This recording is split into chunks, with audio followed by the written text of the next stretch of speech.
Welcome to the Florida Homesteader Podcast, where we bring the pages of the magazine to life, sharing all the stories, the skills, and the spirit of homesteading across the Sunshine State. From backyard gardens to family farms and everything in between, we are here to inspire, encourage, and celebrate the Florida homesteading way of life. I'm Jamie Bateman, your host and editor-in-chief of the Florida Homesteader magazine, and we're so glad that you joined us today. So folks, go grab you some iced tea and let's jump into today's podcast chat.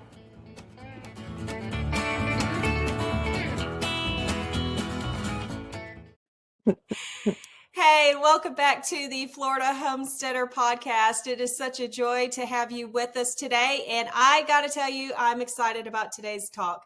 This is a dear friend, and not just a friend, but Cheryl Brown with Edward Jones is a huge supporter of the Florida Homesteader magazine. She's one of those that is a community supporter.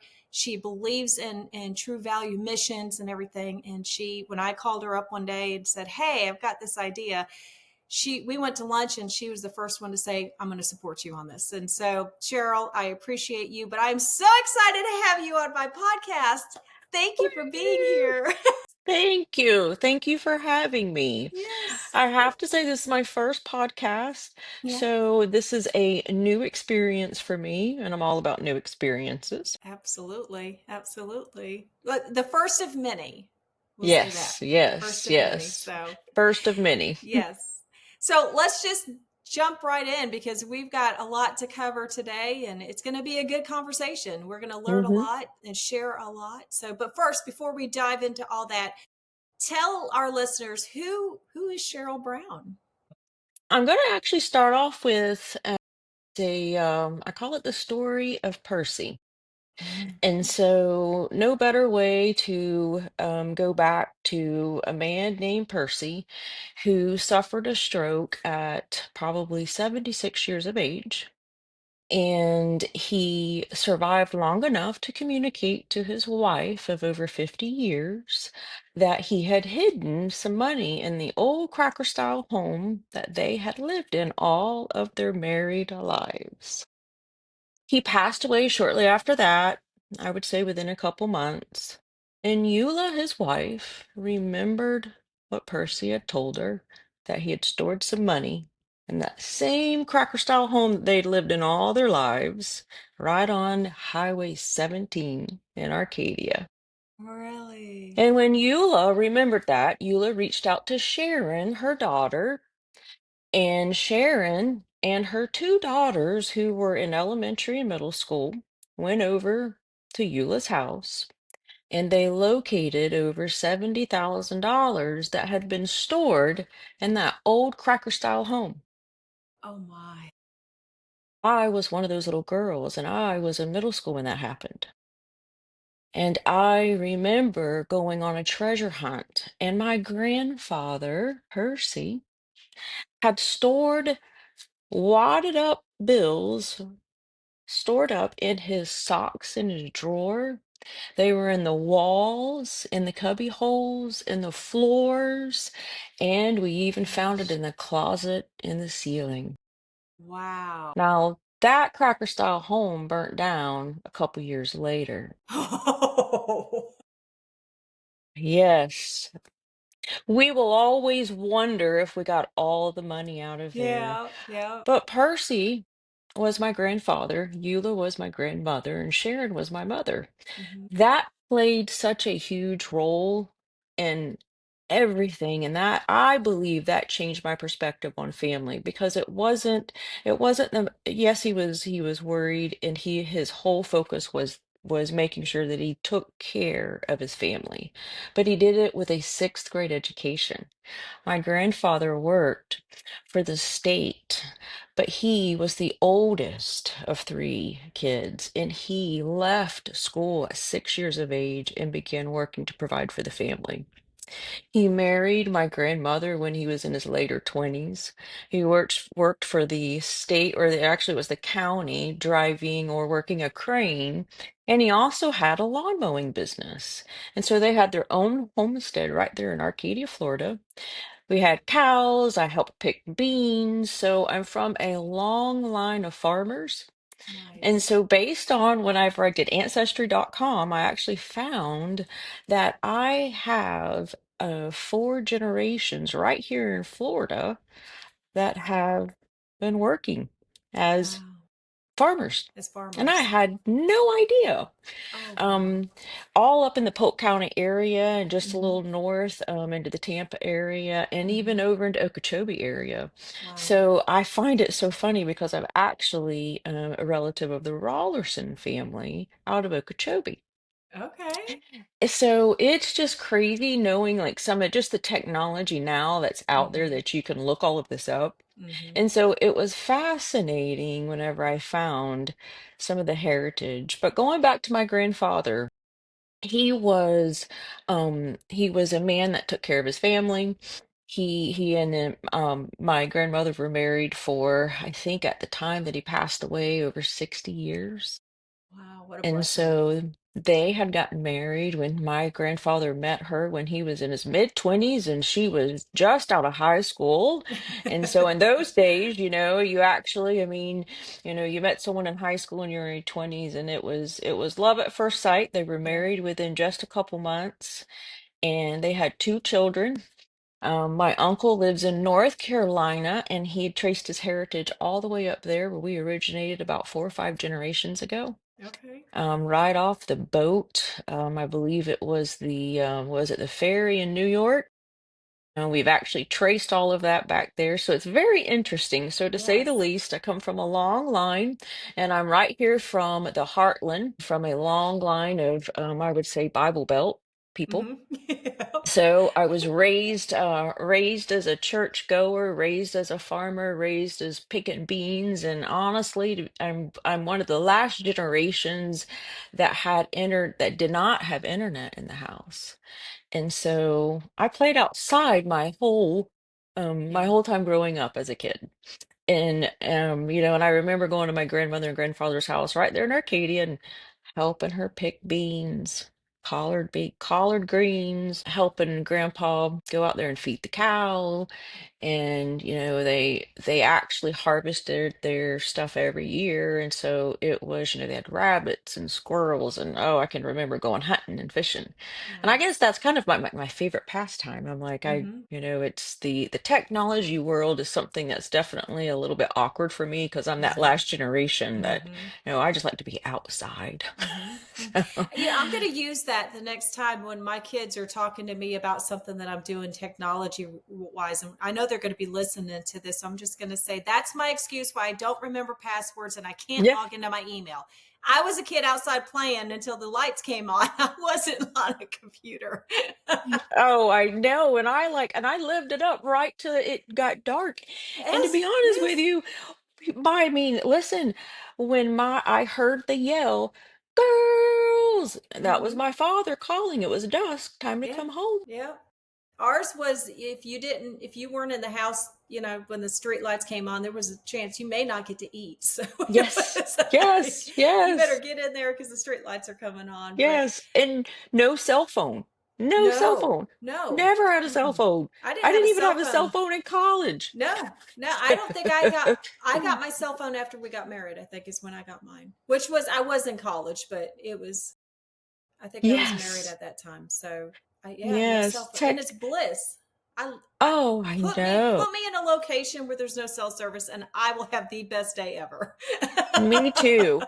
And to be honest with you, on Saturday and Sundays, I hardly ever check my phone. Me too. I I don't even want disconnect. anything to do with it. Sunday for us is no cell phone Sunday. No social media Sunday. So Yes, if you're messaging me on social media on a Sunday, I won't see it. That's God's time and my family's time and my time, and that's my day of rest. that So that is actually what I do as well. hmm I love the day that I can set social media down and never pick it back up. yes, yes, Mhm. yep. And here we are using it to our advantage. Yes, I know, right? Exactly. So let's kind of jump into a little bit about what you do hmm now and what. Well, I'm going to kind of put it's I really like to explain it in metaphors. Mm-hmm. So imagine my job is to help protect your house. So if you're Mm-hmm. building your house and you are working and you're just you're every day you're working, you're grinding it out, you're with your family, you're having fun. My job is to make sure that you're building that house and protecting it in the right way. Are you putting the right doors on? Are you putting the right windows on? Do you need hurricane windows? I mean, these are all questions that as you build a house that you're asking yourself. My job is to make sure that you're building on a sound foundation. Yes. I make sure that you've got all the right things in place, all the important things, such as a good kitchen. Kitchens are Mm-hmm. good. And then that you got a good family room. And so much of what I do is to make sure that you're protected and to make sure that what you own and what you've built for yourself is going to last you through what you experience throughout your life, whether that's retirement or continuing to work right on into retirement. Mm-hmm. Retirement is changing for a lot of people too. So my job is to actually educate on that. And often what I do is meet with families and just explain in more simpler terms what it is that I'm doing Mm-hmm. or what it is that I do. Mm-hmm. And then how to protect what you've put in place and Mm-hmm. what's important to you. Mm-hmm. And for some families, that's not being millionaires, it's Mm-hmm. simply protecting what they have. Mm-hmm. And for some people, it's just making sure that their kids are set up. Mm-hmm. So my job as a financial advisor is to identify your goals, what's Mm-hmm. important to you, and to make sure you're on a good foundation. Love So that. you'll hear terms like in a lot of firms use, and I will share with you, I am with Edward Jones, and Mm-hmm. I feel like our firm is the most diverse that meets our clients right there where they're at. We are in almost every town in the United States. We have over 14,000 offices nationwide. It Wow. is phenomenal the things that we're able to do. And we focus on people that are right there in your community that identify with our community. And that's one of the reasons why we are just a little bit unique. We've been around for over 100 years. We do not reinvent the wheel. We stick with the things that have worked for years. And we focus on the things that are important to our family Mm-hmm. and to our community.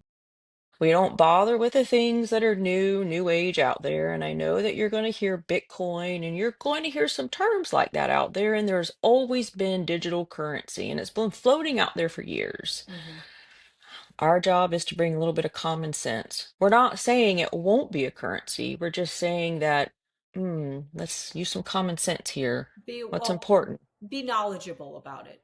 Exactly. Understand what it is. Exactly. So those principles really kind of fall very much in line with farming Yes. and homesteading, Yes. and the pioneer families. You know, you're Yes. carrying on. Edward Jones is carrying on those traditions of things that have worked in the Yes. past. There are things, innovation happens and technology comes in. We know that it happens on Mm-hmm. farms, it happens in Mm-hmm. agriculture, it happens in financing.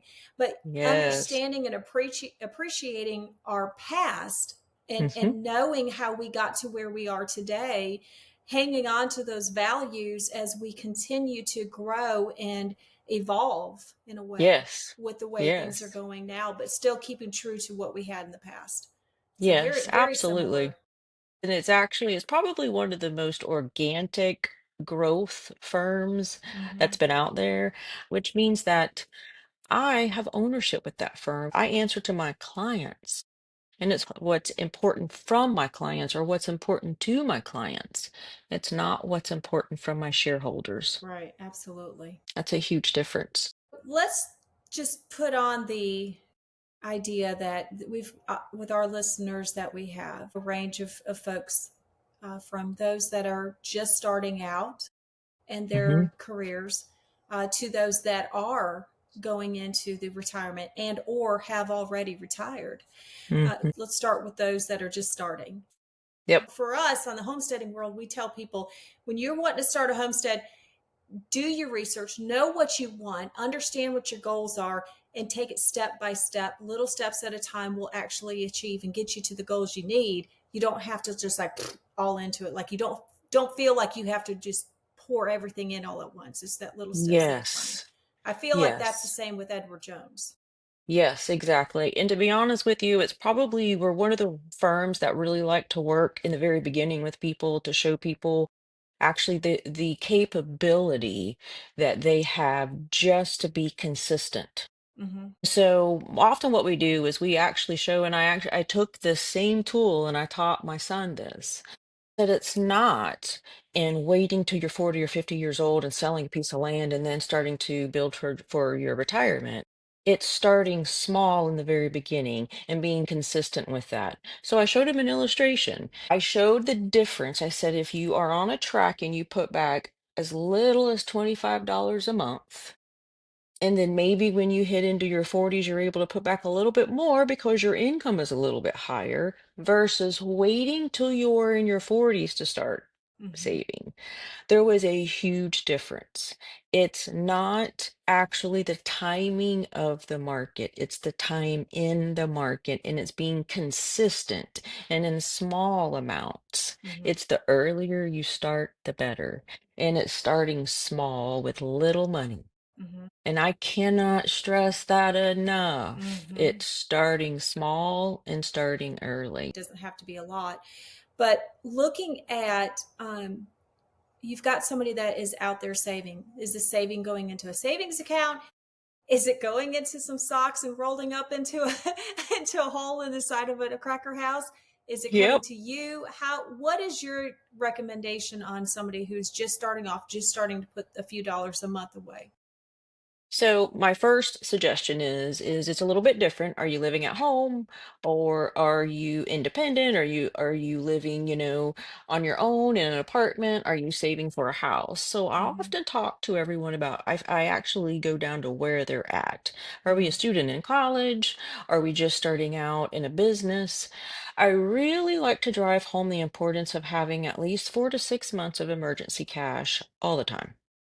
It's like You a Dave just Ramsey principle there. Oh, yes, it's Yeah. very much a Dave Ramsey. I love Dave Ramsey. Mm-hmm. And so I actually really harp on that. For Mm-hmm. those emergency things, you need to have that emergency cash Mm-hmm. bucket. Everything else, if you're going to save towards a goal like a project, first, start with the emergency plan. Second, if you don't have an idea or a goal to save towards, start putting that money into a Roth account whenever you're young Mm-hmm. and you're not making much money, or a brokerage account. And then if you get with a larger business or if you get with a corporation that offers a 401(k) plan and they're able to match, jump on Yeah, that. That take is it. huge, Take it. huge. Yes, Yes. absolutely. I Yeah. really feel like kids these days are a little bit they don't see and they don't think about that retirement aspect. Mm-hmm. It's very immediate and me. And a lot of people need to be thinking about that because that is when you choose a place of business, it doesn't take, you do not have to jump around on jobs. It just takes a little bit of intelligence, fortitude, and discipline. And you can be in an average job and still make your retirement goals. Mm-hmm. I remember my dad, being very adamant. When you get a job, you get that retirement, you get that savings, you get that going. And Yes. thankfully, I Hmm. listened, and that was something that we shared with our kids. Is you're Hmm. just out of college, you just got married, you just started a career job. Yes. You get that retirement and jump on it while you can because you need that. Yes. And all four of them would tell you as they're Hmm. going into new jobs. Okay, what's your retirement plan? That's the one thing mom will ask. What is your retirement plan? Yeah. So, Yeah. mhm. Yeah. And that's one thing I think that it's not being absorbed if it's being Right, taught. right, And that's the thing that I've actually been reaching out to my clients' children nice. and encouraging them to have the discussion with them and Yeah. meeting them and in the like in the high school. Hmm. And that is warming my heart, let me just say. That I is love so catching with you. That's huge. The fact that you're taking the time. Nothing against the youngers that are listening. Hmm. Nothing against that. Nothing against that.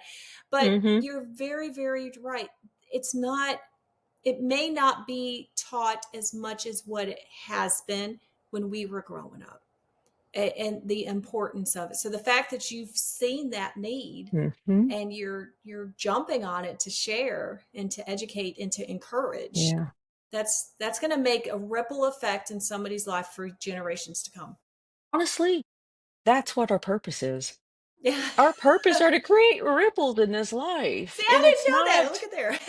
yeah, it's never, I think everybody gets so confused with being, I've got to have this big purpose and I've got to have a big mission. It's not. Mm-mm. It's it's about making ripple effects in a positive way.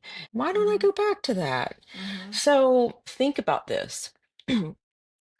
We, meaning you and me, Jamie, we've seen such a difference. We have parents and we have grandparents that have witnessed a complete change in society. You're Oh my talking about gosh, three yes. generations that have witnessed a complete change, and you're going from a much simpler lifestyle way long time ago, three Mm-hmm. generations ago, a Mm-hmm. 100 years ago. Mm-hmm. And now let's actually look at today. Look at the chaos, look at the uncertainty, look at the kids, Mm-hmm. look at what their focus is. It's very immediate, very temporal, like very now, now, now. I call it the Burger King philosophy. I want it my way and I want it now. Nothing against Burger King if you're listening. Exactly. Nothing against Burger King. Love that Whopper, by Love the that, way. It was right? my Right. favorite. Yeah, right. Exactly. But I think the same thing, and I look ahead, and this is what I tell everyone, and I'm like, we are a generation that is seeing the most change. I mean, and when I say the most change, it's gut wrenching for a lot of the older people. And to be It honest with you, a is. lot of them are just completely scared with everything that's going on with the Yeah. technology, with AI, with everything. Mm-hmm. But I think technology has gotten much better than it was 20 years ago, and I feel Oh, like it has absolutely. arrived Mm-hmm. and to Absolutely. make our lives a little bit easier. Mm-hmm. However, it's up to us to keep it in check, and it's up to us to put it down, and it's up to us to use it to our benefit in the times that we need it. Mm-hmm. It's also up to us as we look over is to bring attention to the fact that there was a time when things were much simpler. And there was a time in which you didn't have the disease at the magnitude that you have it now. What did they do differently? Mm-hmm. Mm-hmm. Think about that. What did they do differently? That's really focuses in on what our focus is at the Homesteader or the Florida Homesteader magazine. It's getting back to those simpler principles of living in more of a community sufficient way, and Yeah. where you are going back and planting those beans that you're picking with your grandkids now, Yes. or you're putting those phones down, you're getting outside, you're looking Mm-hmm. at ways of how I can build a simpler life that brings more meaning and Mm-hmm. value Mm-hmm. than the rat race that's swirling around us. It's Yeah. yeah, I Oh, agree. yeah. And Very true. so it also changed my perspective changed when I was diagnosed with breast cancer in Yes. 2017. Yes. And I will never forget that moment. And so I had already had a scare with cysts before. I had a one cyst, and so it was, how you get a cyst. And as women, you feel it, it goes away. I'd already gone through that, that experience of getting the ultrasound. It was no big deal. So I dismissed it when I found it on my own. Didn't really think anything of it. Says, you know what, I'm going to wait a couple months. Probably will go away. Until I was standing in Publix, and it's one of the very few times that I've heard the audible voice of God. Mm, And I will never forget this. I'm on aisle two, reaching up for what was on top of that shelf, and I heard his voice say, and it was a whisper, it's more than a cyst. mm. Wow. I rocked back. It was before 4 o'clock. I had the radio report to read. I rocked Oh, back in my yes. seat, reached down in my pocket, called my doctor. And it was a whirlwind of events. And you know what? God aligned me with the right people and the right treatment team. Mm, And I followed through, and I have no idea why someone as healthy as I was, who was a workout nut, was diagnosed with breast cancer. mm-hmm, No one in my family has ever been diagnosed with breast cancer. mm, I have no idea. But I will tell you what it did to me, both spiritually and emotionally.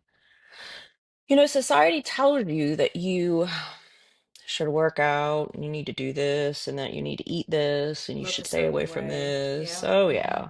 mm-hmm. And ideologies channel what mainstream media tells you.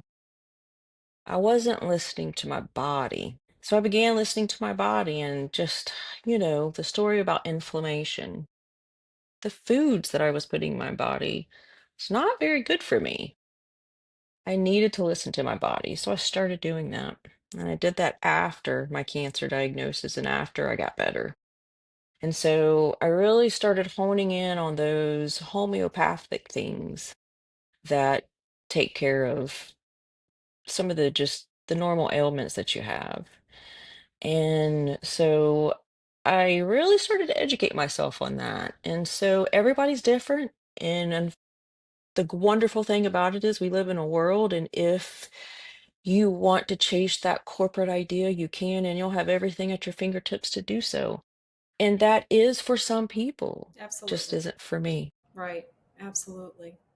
I So, actually I found that being here in my community with my people meant more to me mm-hmm, than chasing a corporate dream. mm-hmm. It's crazy how community can bring it back home for you. Yeah, it is. So thank you for sharing that, and thank you for bringing that up. Your walk, so you kind of touched on the foods that you looked into, the foods that you changed to, the Hmm. the homeopathic approach to your everyday needs, what medicinal or however that looks.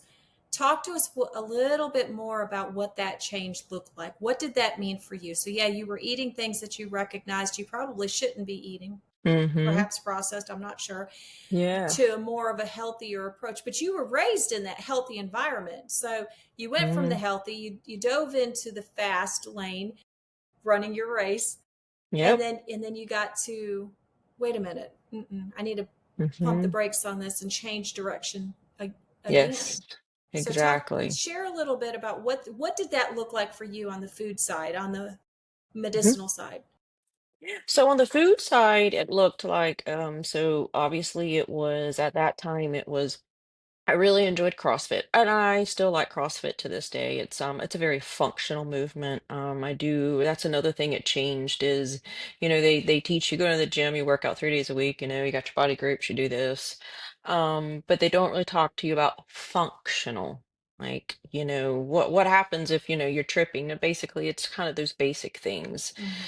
So, and then the foods, and so they talk about protein and carbs and veggies, but what they don't really go into, and at that time, it was just at a time in my life, maybe I wasn't listening to it, maybe I was in corporate mindset, and it was all about climbing a ladder.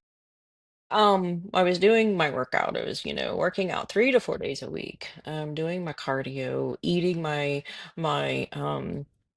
wheat in the morning, and then eating my protein at lunch, and then cutting my carbs out after 2 o'clock, and then getting to bed early, and drinking 4 glasses of water, and doing exactly everything that you should be doing. Mm-hmm. um but what I found is that it was a rat race, and I wasn't listening to the inflammation signals in my body.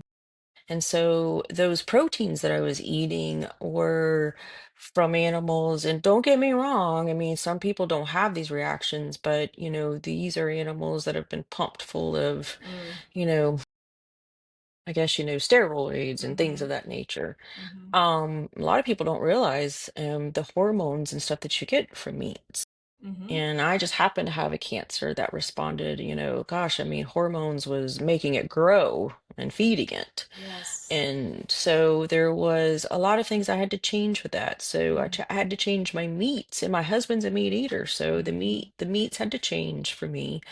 We do eat a lot of venison. Mhm. We hunt. Mhm. Um, my You husband fish? actually hunts. Yes, we fish. Yep.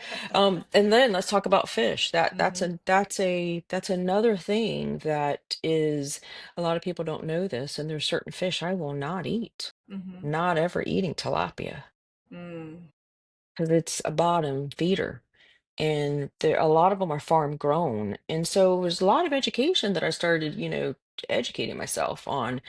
So, and then there's also I won't even get started on milk in the grocery store. Processed. Mm. Oh, yes. Mm.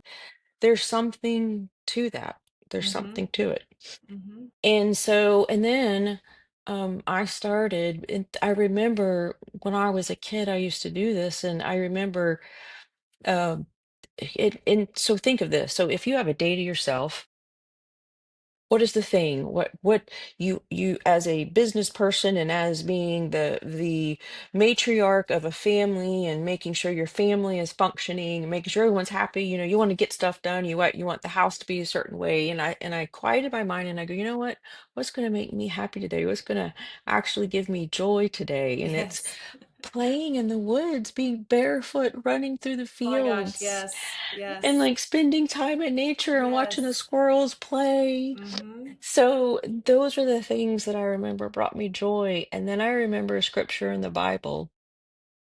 God uses the little things of the earth Mm. to give you wisdom. Mhm.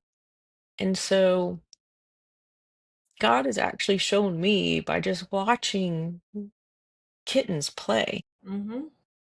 Yeah. How do you love on one another? Mhm. You Yeah. play, You play. you joke, you Mhm. enjoy, you play games. Mhm. These are the things that you do. Mhm. And so these, I don't know, it just brought some things home for me, and it recentered me. I'm not going to say breast cancer diagnosis the purpose was to recenter me. No, but what it did was it caused me to pause and rethink what was most important. And at the end of the day, it's not going to say on my tombstone that I was the best financial advisor Mm. in this county or in this Mhm. region or in Mhm. this world. Mhm. It's going to say I was a wife, a mother, and a friend. Mhm. That's what I Absolutely. want to be remembered about Mhm. by. I Yeah. want to be remembered as a wife, a mother, and a friend. Mhm. A very good one at that. Hmm. You Yeah. are. So you mentioned your husband. You mentioned that he's a meat eater. He is. He loves to hunt. So Yes. y'all are you're now in the stage where you are that you're can I share that you're starting a little bit of a homestead yourself? Yes. You've kind of started. You're We building this have. out. So Yeah. tell me about your adventure with starting this homestead. This So is fun. let me share with you exactly how all of this come out about. And you're talking about the most incredible story. So yes, we are starting in the homestead area. We Mhm. actually, and this is the irony, is according to DNA results and ancestry, I am uh settlers all the way down into Georgia, into Mhm. Florida. And so we found our homestead on just a little bit north of the Florida Georgia line. Mhm. And we have about, it's a little over 70 acres, and it's a pine tree farm. And we actually are building our barn dominium. Mhm. And we are hoping that that will be more of a homestead for us as far Mhm. as, and it's just perfectly set up to do Mhm. exactly what I'm hoping to do. Now, Mhm. I do herbs here in Florida and Mhm. hydroponics, Mhm. and I love my little herbs. And I'd Mhm. be honest with you, I'm one of those people that I love to get plants. Oh Like, my gosh, just yes. Yes. like I'll go in Yes. Publix and there's like a rosemary plant, and I, Yes. for the life of me, can't keep rosemary alive. I don't know why. I'm just like it's my enemy, man. It is not wanting to grow. So I actually have, like I love to do the herbs, and my husband laughs at me, and I'm one of those people that I crushed all the herbs up and I Uh-huh. delivered them to my whole neighborhood for Christmas one year. Uh-huh. And I'm Yes. like, this is the brown batch. Mm-hmm.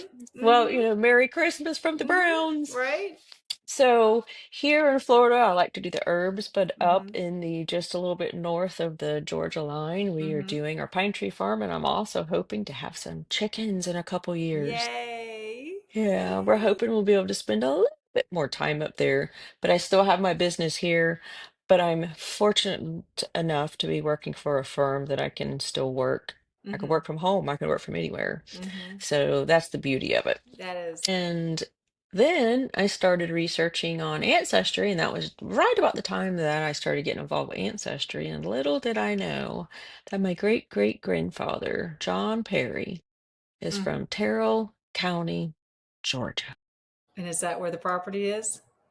Dawson. Oh Yes. my gosh. That is amazing. Crazy. And then Oh I find that wow. on both sides of my family, Uh, everyone overcrossed in Terrell County. oh my gosh. That is unreal. You are going home. That's kind of what I feel. I Yes, mean, you're it's going like, home. wow. Now, I will tell you, I'm loving up there. It's so peaceful. Oh, it Oh my is. Yes. gosh, it's so Yes. peaceful. So here's the grind. Mm-hmm. This is I got my grandkids here, and obviously, as you Yes. see on my refrigerator, we are all about the grandkids. Mine looks similar. This is probably, I got to tell you, this is the best time of my life. Yeah. Even though I'm in my 50s, I'm Mm-hmm. having a ball. Yep, I'm a absolutely. grandmother, Mm-hmm. and I'm loving it. Mm-hmm. And this is such like, I just want to stay in the sweet spot. I want to just stay right here. It's so sweet. I have to limit my media. I have to limit my mainstream media. I Mm-hmm. obviously have to stay connected with what's going on in the real world. Right. Right. But you know what? I make that is something that I limit myself, and I Mm-hmm. I focus on my grandkids, Yep. because at the end of the day, and this was one of the things I just felt in my spirit whenever I went through breast cancer. Do you know that we are people, w- we make ripple effects, and those ripple effects need to be in a positive way, because those ripple effects, our absence is heard much more louder than anything. So we need to be present in a time right now. We need to stand strong. We need to be there for our kids. We need to let them know there's things you got to do to quiet the voice. And we need to Mm-hmm. bring back the older way, the traditional way, the things that have been lost to us in the past. We need to remind our kids that we don't need to lose sight of that. They need to take things serious. The sanctity of the household, Mm-hmm. quietness Absolutely. of the mind, Mm-hmm. and making sure that you're connecting with your family. And if I may add, even connecting in a way with God and getting Yes. outside, getting in that creation, getting Yes. walking barefoot in the woods, chasing and watching the squirrels, and just Oh, yes. taking those moments to get grounded and Hmm. yeah, just getting back And to laughing, yes, laughing like a child. yes, yeah, Yes, exactly. absolutely. Well, my friend, I can't think of a better way to end our time than on that beautiful note. That was perfect. So, Oh, this has been so for me very encouraging, and your story is just as beautiful as you are. Um and I hope that this blesses others the way that me too. it truly blessed me, and obviously you've been blessed as well. So thank you for that. Thank you for sharing. I do have to ask one question because I ask this of everybody at the end of each podcast. It is if you had one homesteading skill that you would want to learn, what would that be? I think it would be how to, uh, on the because I do the hydroponics here. I would Mm-hmm. really like to learn more about that hydroponic. I Okay. honestly feel like that would be, I would like to kind of develop my own hydroponic system. And Nice. so to me, it would be more about how to, the season on that and how to kind Mm-hmm. of, God forbid, I can't keep rosemary alive. I'm like, these are the things I need help with. Like, I don't have the land here to do all that. So I need to kind of make these things work. So it's the little Right. things like around a Mm-hmm. house. Mm-hmm. People don't have the yard. So what are the things that I can do right Right. here, my backyard, to do that? Mm-hmm. The flower beds or the raised beds or the flower Yes, pots. We tell that to folks all the yes, time. You don't have to have property to live this yes, lifestyle. You don't have to have it. You can yes, do this in a subdivision or in an yes, apartment, yes, whichever. Yeah. yes. Where's a great place to buy, the milk that's Yep. healthy for you? I can give you You that. know, yeah. Actually, I'm very excited to say that that is one of the stories in our first issue that's coming out in November. It is going to be on a Jersey cow A2A2 combination of raw milk and a family in Arcadia that is providing that. That's not for human consumption, of course, but it Yeah. is available for you however you discern. So, but yeah, that's going to be one of those stories that we get to share. So, Wonderful. I'm so hmm excited. And by yeah. the way, hmm I mean, from a family in Arcadia, mm grew up in Arcadia. I can't Yes. say enough about small town Arcadia. Right. I will It's a tell great you, town. it's a great town, It's and a it great town. actually was a town way, way, way long time ago. It was where, you went and hired bank robbers, and it was Oh, known for housing a more rough crew. That's I who I was raised by. that. Oh, well, that may explain some things. No. I'm telling you, it's a bunch of people from Arcadia. Here I am. I'm growing up fishing and hunting, and it's Right. like Right. there's like I gotta tell you, when it come to being a girl, I didn't have a clue. I'm like, what are you talking about, a girl? I told my mom whenever it was after church and all the kids are outside playing and the guys have hmm got the little boys have hmm got their shirts off, and here I am. I'm 5 years old and go, I gotta take my shirt off, Mom. It's hot. It This is is hot. so I love that. unfair. So all right. Well, thank you again so much. And I just want to plug Edward Jones, Cheryl Brown, Edward Jones. Her. Where can folks find you if they want to reach out to you? I am How? on What's? listen, you can call me in my office. It's right Mm-hmm, on the internet. I'm mm-hmm, on Cheryl Brown with mm-hmm, edwardjonesinvestments.com. mm-hmm. At cheryl.s.brown. And I'm right in Lake Placid, Florida, but I'm all over the world. Yeah, and we will make sure to have that information in our show notes so you can click and get to her. If you visit our website, her logo is actually at the bottom of our website. It's a clickable link that'll take you to her site as well. And Cheryl, you are a sponsor of the Florida Homesteader magazine. Thank you so much. Thank you for being on our show today. And I look forward to talking with you again very soon. We got to get an Thank update. you. All Yes. right. Wonderful. Sounds Okay. wonderful. All right. We'll talk soon. All right. Talk to you later. Bye bye. That's what homesteading in Florida means, and that's the story that we're proud to share in the Florida Homesteader. Thank you so much for joining us today. Be sure to subscribe to our channel, share this episode with a friend, leave us a rating, and check out our magazine, the blog, and our YouTube channel for even more Florida homestead inspiration. Until next time, keep growing, keep preserving, and keep the homesteading spirit alive. Y'all come back now.